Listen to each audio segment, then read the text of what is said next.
Hi guys, vlog muna tayo ngayon, walang magawa. Meron ako ditong battery. Ang size niya ay 5L. Pang Mio. Mio Sporty, Mio Soul, carb type to siya. So, lumang battery na to, dati sa Mio ko, na-stock siya. Tapos, meron tayong ditong ito, battery repair fluid. So, ito, lalagyan ko siya para maging goods ulit siya, maging okay ulit. Kasi, sira na siya. Hindi na siya nagcha-charge. Papakita ko sa'yo ha. Ganito kasi yun siya. So, ito siya guys. Ayan. Ayan, nakasero siya.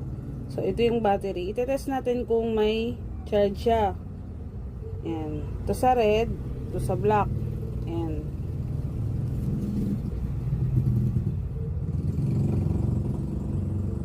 Oh, yan siya.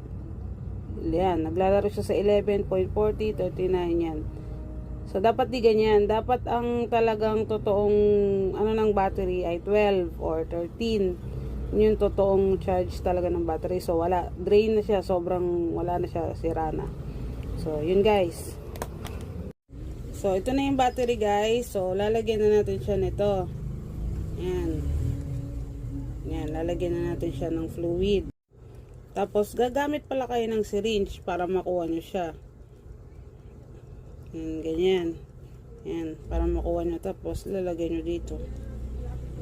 Yan, ganun lang. Para mapuno siya. Yan. Lalagyan. Yan, guys. Lalagyan ko na siya ng fluid. So, titignan natin kung alin na yung charge niya.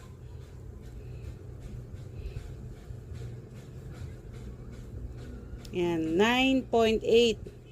So, i-charge natin siya. Titignan natin kung nag-charge. Ayan, guys.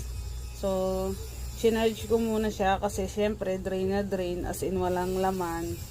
Ayan, kanina diba 9.8. Ayan, at sa 10 na. Siguro mga 4 hours yung charging niya or more or less.